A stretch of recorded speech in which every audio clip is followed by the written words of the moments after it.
Fever down! Bow!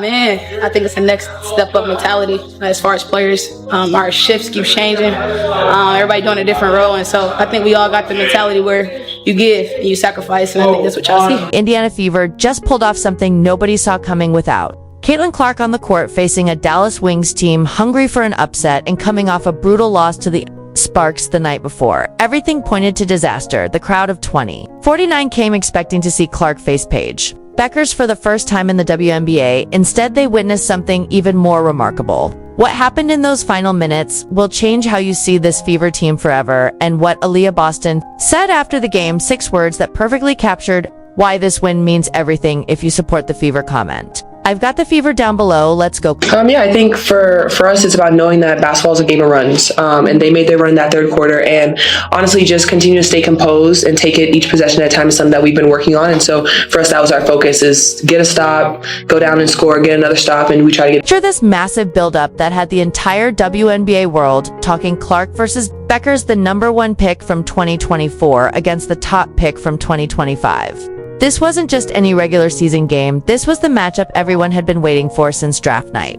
The Dallas Wings knew they had something special brewing, so they made a huge decision. They moved the game from their usual home at College Park Center to the massive American Airlines Center where the Mavericks play. Think about that for a second. You don't just move a game to a 20-seat arena unless you know something big is about to happen. Fans started buying tickets like crazy. The buzz was everywhere. Social media was going wild. This was going to be the showdown that would break attendance records and show the world just how far women's basketball has come. Finding out this morning that we probably need to hold out again today. It's just, it really is a day-to-day thing. And I think for us, making sure that we're prioritizing her long-term health and wellness. It's anybody who's had some of these types of injuries understand that sometimes it's a process. She's a quick healer, and she's been doing everything that she can to get back on the floor. So, we just want to make sure that we're hypersensitive to the big picture. Then boom. Clark's groin injury flares up 2 nights before the game. The most hyped matchup of the season suddenly becomes a giant question mark. You've got thousands of fans who bought tickets specifically to see these two go head-to-head, and now the main attraction might not even play. Disappointment for them more than anything, because you want them to see her at her best and us at our best. I hate that for fans, but at the same time, again for us as a team, and for Caitlin as a person and player, her health and wellness is the... Here's the thing that made this whole situation even more intense. The Fever had just gotten absolutely destroyed by the Los Angeles Sparks the night before. We're talking about a team that looked completely lost without their star running the show. The pace was slow, the ball movement was terrible, Aliyah Boston barely got any touches. Everything that makes Indiana dangerous just fell apart when Clark wasn't on. The biggest thing for us is our attention to detail in our screening. We've got to be great screeners. We got to make sure we slow down and use our screen and our spacing. We've had some games where our spacing has been poor, and that has not allowed Kelsey to get downhill, and it hasn't allowed space for Aliyah to get going either. So I think that the 2 most important things for us right now offensively is attention to detail and screening and space. Dallas was absolutely licking their chops. They knew exactly what happens when the Fever play without Clark. The offense becomes predictable. Boston gets forgotten about. The whole system breaks down. This looked like the perfect opportunity for the Wings to make a statement against a wounded team that had been struggling. But here's what nobody expected, even without Clark confirmed to play 49 people still showed up. That's right, they set a new Texas women's basketball attendance record without the main attraction even being guaranteed to take the court. Think about what that says about the power of this rivalry and the growth of women's basketball. We'll start Ari today. We'll start her and bring Sid off the bench a little bit.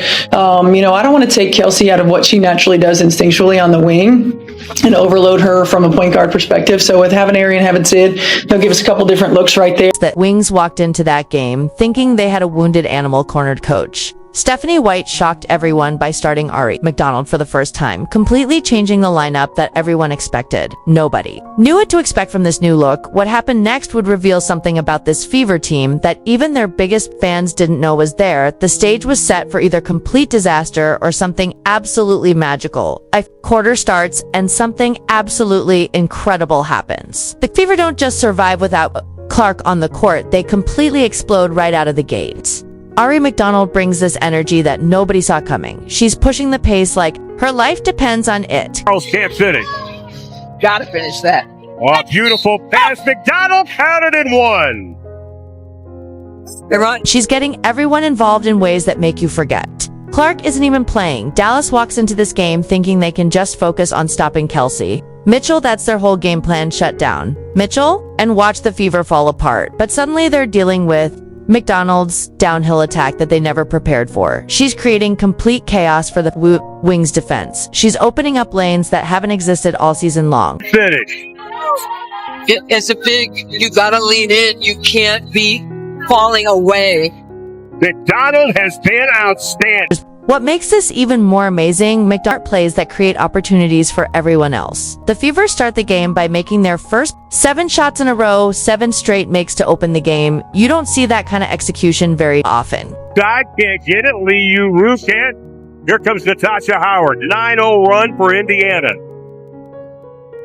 Lexi Hull carries the 3. The team that You gotta get out on her, ladies. She's shooting 51% from beyond the arc. Aliyah Boston finally starts getting the touches she desperately needs. You can actually see her confidence building with every single possession. She's getting the ball in positions where she can do damage. The Wings have to respect McDonald's speed, which means Boston has more room to operate down low. She scores efficiently and grabs rebounds like she's been waiting for this moment all season. Shooting to open the game. The Wings are only 2 of 14. Howard lobs it inside Boston, and Maisha Hines-Allen got lost. Allowed for the easy 2. and you down Natasha, and she's going to get in the paint. And so the defense has to step up to protect the drive, and now she puts that air on the ball, and AB is able to finish that shot at the rim. That was beautiful. Fans. This is what they do. Yep. Sometimes you're going to have some back-to-back games. Sometimes you're not going to be able to get in the gym and practice. You got it. Huh. Good night. And again, the veteran schools the rookie. Points, 5 assists, 2 steals, 2 blocks, and 0 turnovers in a single game. That's the kind of performance that wins games and changes careers. Just such a smart player. She reads defensive well. She knows how to pick you apart. And so when you play against her, you have to make sure that you're aware of where she is at all times. And also she does a great job of putting her teammates in great position. So for us, I mean, I feel like it's kind of similar in college and in the league. Like Paige is just playing great basketball and making sure that she sets up her teammates. Every little thing matters. Mitchell gives it up. Natasha Howard, beautiful shot. Howard with a double-double of 12 and 11. Indiana. Aliyah Boston steps up huge in the clutch moments. She makes defensive stops when they absolutely have to have them. She grabs rebounds that keep possessions alive. Boston finishes with 21 points on 9 of 14. Shooting, hitting all 3 of her free throws. She's doing all the little things that championship teams need from their big players. The crowd is going absolutely wild. They're watching 2 teams refuse to back down. Both sides are trading big shots like a heavyweight fight. Neither team wants to give an inch. The energy in that arena is electric in a way that only happens during special games. Incoming! In! Yo, great job. Okay, great job. We weathered a storm. We found some toughness in the fourth quarter to be able to get stops and to execute. Right? We grew tonight. I mean, really, everybody just good stuff. Okay, good stuff all around. It's a big time win for us on a back-to-back at the end of a tough road trip. So, good stuff. Hey, one more. Coach's 100th.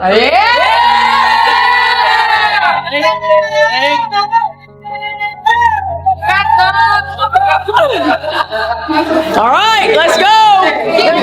Here we go. Together, 3, 1, 2, 3. Minutes left. Boston looks at the crowd of Fever fans scattered throughout the arena. You can see something click in her eyes. This is what she would later explain about every game being a home game. Those Fever jerseys are everywhere, creating energy that travels with this team. Mitchell and Boston combine for the final push that seals the 94-86 victory.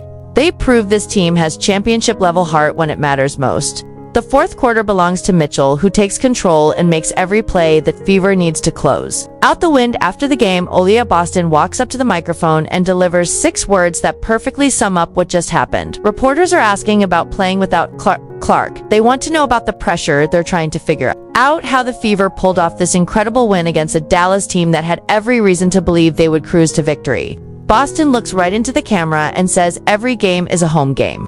Those 6 words hit different suddenly. Everything makes sense about what happened in that arena, the energy, the confidence, the way this team played like they belonged on that stage. And today at the game, what does it mean to you to just have their presence with you wherever you go?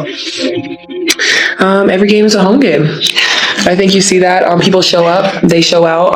I think it's great for this league, just people continuing to come to games and watch, because I think when people show up to watch a game, they might have came for one person, but they leave liking many more. And so I think that's the way you look at it, right? You've had this arena that's filled and people are coming in and they're like, whoa, I like her, she's tough. And so I think it's just